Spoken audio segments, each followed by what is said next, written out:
नहर करने वाला है सुकून से शादी। क्या रोक पाएगी रूही इस शादी को? जी हां दोस्तों, सीरियल मनसुंदर के अपकमिंग एपिसोड में आप लोगों को देखने के लिए मिलेगा कि यहां पर जो सुकून है अब वह नाहर को अपने बस में कर लेती है और उसके साथ शादी करने के लिए मंडप में पहुंच जाती है।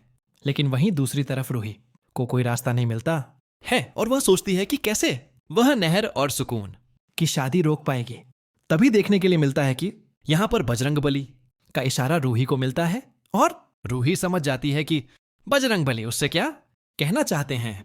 ऐसे में यहां पर जो रूही होती है वह बजरंगबली का गद्दा लेकर अब सुकून और नहर की जहां पर शादी है वहां पर पहुंच जाएगी और देखने के लिए मिलेगा कि अब जो रूही है वह हनुमान जी के गद्दे से अब सुकून को मजा चखाएगी और यहां पर रूही सुकून का प्लान भी खराब करेगी और यहां पर रूही सुकून और नहर की शादी भी रोकेगी।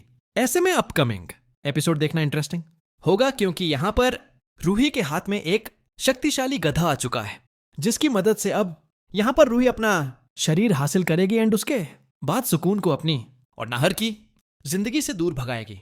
ऐसे में देखना मजेदार होगा कि रूही कैसे उस शादी को रोकेगी। सुकून और जूही द्वारा आग लगाने पर रूही अपने मन में खाटू श्याम बाबा का नाम लेती है जिससे उसे चमत्कारिक शक्तियां मिलती हैं। इन शक्तियों से रूही आग बुझा देती है जिससे सुकून हैरान रह जाती है। रूही सुकून से कहती है कि वह भी अब एक आत्मा है और उसके पास भी शक्तियां हैं।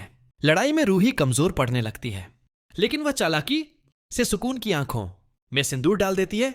इस मौके का फायदा उठाकर रूही सिंदूर डालकर समर और रतन को सुकून के वश से मुक्त करती है।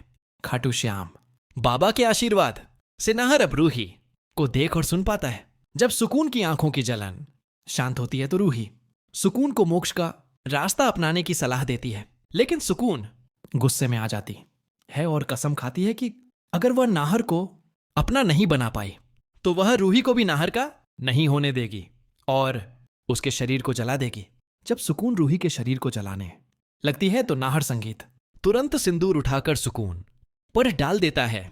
सुकून रूही के शरीर से बाहर आ जाती है और रूही वापस अपने शरीर में चली जाती है। नाहर और रूही एक दूसरे को गले लगाते हैं। हार न मानते हुए सुकून रूही को धमकाती है लेकिन रूही उसे मोक्ष दिलवाने का संकल्प लेती है। काली धुंध फैलने पर रूही हाथ जोड़कर खाटू श्याम बाबा से शक्ति मांगती है ताकि वह सुकून को सही रास्ता दिखा सके। रूही सुकून के दर्द, अकेलेपन और धोखे को समझते हुए कहती है कि किसी का जीवन बर्बाद करके शांति नहीं मिलेगी। रूही सुकून से क्रोध और बदला छोड़ने के लिए कहती है ताकि उसकी आत्मा को शांति मिल सके। रूही अभी भी नाहर जी को ढूंढ रही है। उसके पास अब बहुत कम वक्त बचा है। देखिए आगे क्या होता है। हनुमान जी की तरफ से एक और इशारा मिलता है। एक दिव्य सी रोशनी रूही को किसी पुरानी जगह की ओर ले जाती है। रूही वहां पहुंचती है। सामने एक पुराना कमरा नजर आता है और उसी कमरे में नाहर जी बेहोश पड़े होते हैं। सुकून ने उन्हें वहीं बंद कर रखा है। यहीं समझ लीजिए सच्चे प्यार को अलग करने की ताकत किसी भी बुरी शक्ति में नहीं होती। रूही नाहर जी को होश में लाती है। नाहर जी की आंखें खुलती हैं। दोनों एक दूसरे को देखते हैं। रूही कहती है कि उन्हें फौरन घर लौटना होगा क्योंकि सुकून